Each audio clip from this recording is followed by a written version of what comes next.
বিভিন্ন জন বিভিন্ন সময় সোশ্যাল ক্লাবের দায়িত্ব গ্রহণ করেছেন। তারা যারাই গ্রহণ করেছেন, ন্যূনতম থেকে ন্যূনতম যারা সেখানে পরিশ্রম দিয়েছেন, অর্থ দিয়েছেন, সমাবেশ করেছেন, প্রত্যেককে আমি ধন্যবাদ জানাচ্ছি। আমি দৃঢ়ভাবে বিশ্বাস করি 2024 এবং 2025 মেয়াদের যে কার্যনির্বাহী কমিটি তেমনই একটি স্মরণীয় অধ্যায় রচনা করেছে।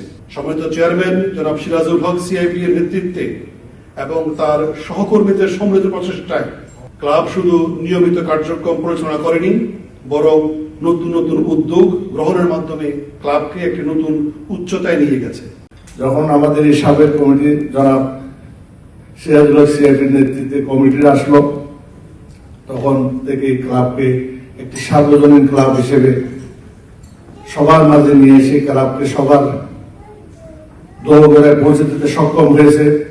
সমাজের ভিতর যে সাম্য ভাতৃত্ববোধ বজায় রাখা, মানুষের মাঝে যে সম্পর্ক সেটা যেন ঠিকঠাক থাকে, এইগুলা দেখা, এইগুলো যাতে ঠিকঠাক থাকে, মানুষের সম্পর্ক।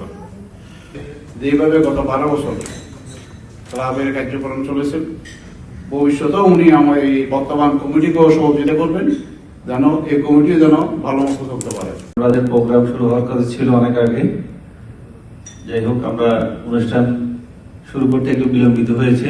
তো আমি অনুরোধ করব যারা বক্তব্য দিবেন চেষ্টা করবেন 2 মিনিটের ভিতরে শেষ করার জন্য। আমরা যাদেরকে বিদায় দিতে যাচ্ছি তাদের কাছে আমার আবদার থাকবে, আপনারা আমাদেরকে সবসময় সহযোগিতা করবেন। আমাদেরকে